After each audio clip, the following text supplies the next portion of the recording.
Write a short note on law as necessary evil. Okay, so we will see this part.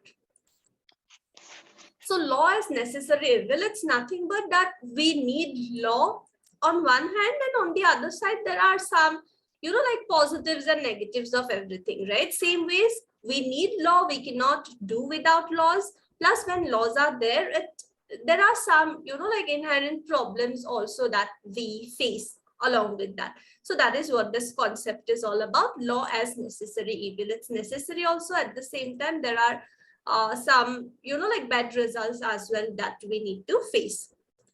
So Plato to Karl Marx urged that law is an evil thing which mankind wants to get rid of.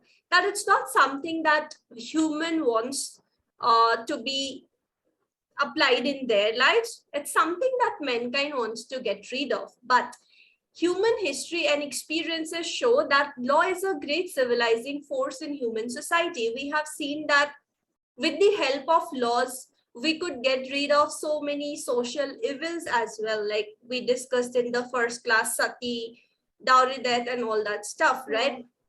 Witch hunting, child marriage, whatever be the problem that a society is facing, we could get rid of that only with the help of law. Like recently, in last 2-3 years also, we have seen that people were not willing to wear a mask, but when fine was imposed, everyone was, like conscious about it, that okay, fine, if I'm not wearing a mask, maybe I need to pay fine. That's how they started wearing it. So history has shown that law is something which is like a great civilizing force in human society, even if we don't feel like doing something from our own selves, because a law is there which would impose punishment or consequences. We don't have any other option, but we start following it, and then that just becomes like a habit. Like nowadays, even if the sati law is not there, nobody would do that certain practice because it has become like a habit, right? We have realized how bad that certain thing was, or that practice was. Growth of society is linked with gradual development of the system of legal rules and a machinery to enforce them. Simply having the rules mentioned in a rule book or in a statute is not enough. Yeah, so just having the things mentioned in a rule book is not enough, but we need a system to enforce them also. Okay, like if you see, during COVID-19, people were not willing to follow these 14 days of home quarantine. But then we were having a legislation also for that, right? Epidemic Disease Prevention Act. Under IPC also we have provision, but still people were not following that. And whenever there was someone was seen violating the laws, then case would be filed, FIR would be lodged. Have you heard of this singer against whom an FIR was filed for not following this rules? No. You have not heard, right? Okay. So there was one singer as well. I forgot her name, but yeah, there was this FIR been filed against her because she was violating those rules which were applicable at that point in time, right? So it's nothing but the law written somewhere plus a certain body established in order to enforce them. Both the things together, taken together, it helps us, or it makes us bound to follow the laws because we don't have any other option. There are supporters of natural law school that we have studied in ideas of law, right? So according to them, law has developed out of nature. People have this inherent tendency of differentiating between right and wrong, and that's how, like based on needs of the society, law has also come into being. But instances from history also reflect that law may be used as an instrument of tyranny as well. We have seen that even though you have rules, laws, regulations, the ruler tries to become like an authoritarian, like autocracy. He is the one, whatever he says, that would be followed. That kind of examples as well we have seen, right? So even though laws are applied, we cannot say that law is there, man is having the inherent tendency of differentiating between right and wrong, they would do all the good things. That's not the case.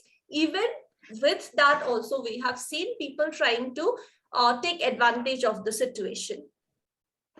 So what supporters of positive theory say is that law has not developed. It has not as such developed, but it is something which is given by the politically superior, having force of law, right, backed by the sovereign, that if you don't have the option of following or not following, you should follow that. Like that, it is imposed on the other common people, right? So when laws are framed keeping in mind welfare of the majority, they tend to serve the purpose well. When we think about happiness of majority, that is how law works in its like best form. However, if the ruler frames laws to establish a dictatorship, that whatever I say, that only everyone will have to follow, no one can question that.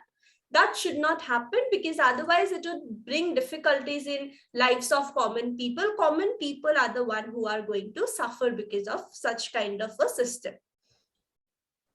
According to Plato, we live in an orderly universe. The basis of this orderly universe or nature are the forms most fundamentally the form of good.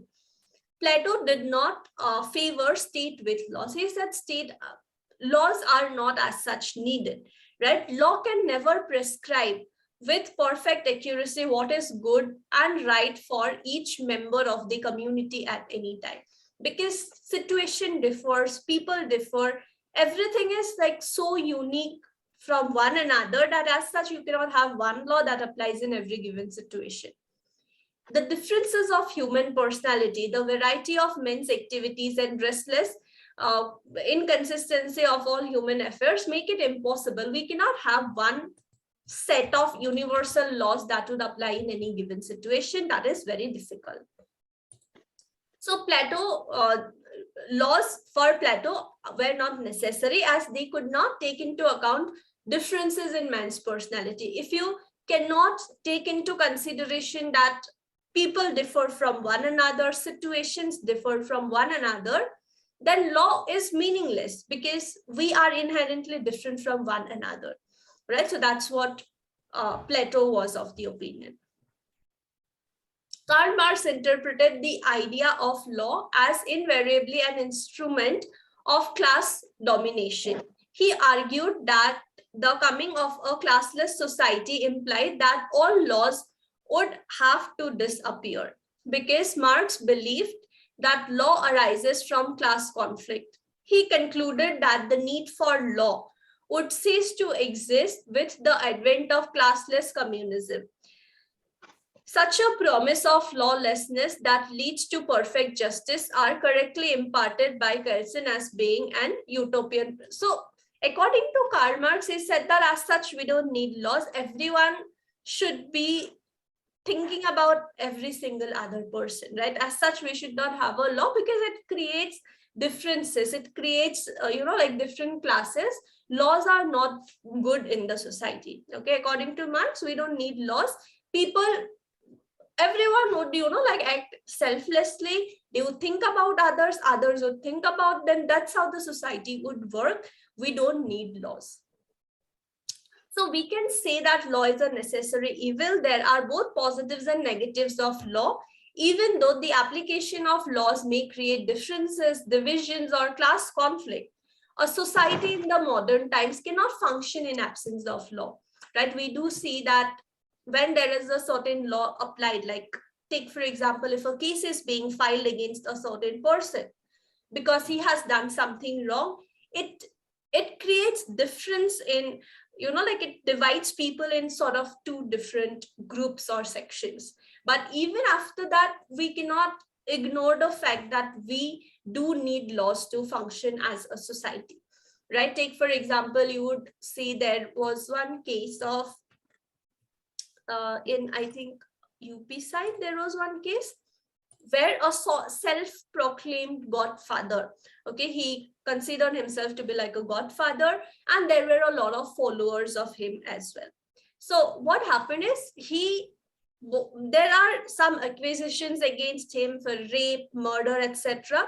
So it was accused that he has raped a 16-year-old girl in his ashram, and after that, the rape case was filed against him, and at that point in time, what happened, it like created, like two different groups. One side, his supporters were there, who were trying to threaten the victim, witnesses, their families, and everyone.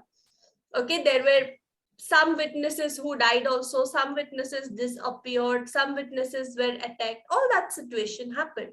Why did it happen? Because there was this certain law, IPC, that was applied in that given case. But just because it has created a difference among supporters of that certain godfather plus the rest of the society who are against him, we cannot say that we don't need laws, right? Even if it's creating such kind of a division or things, in modern times, we cannot imagine of a society without laws as such. That is why we say law is a necessary evil. We need it also.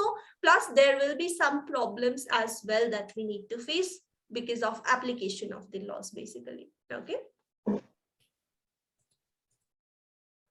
Is this answer clear? Yeah, ma'am.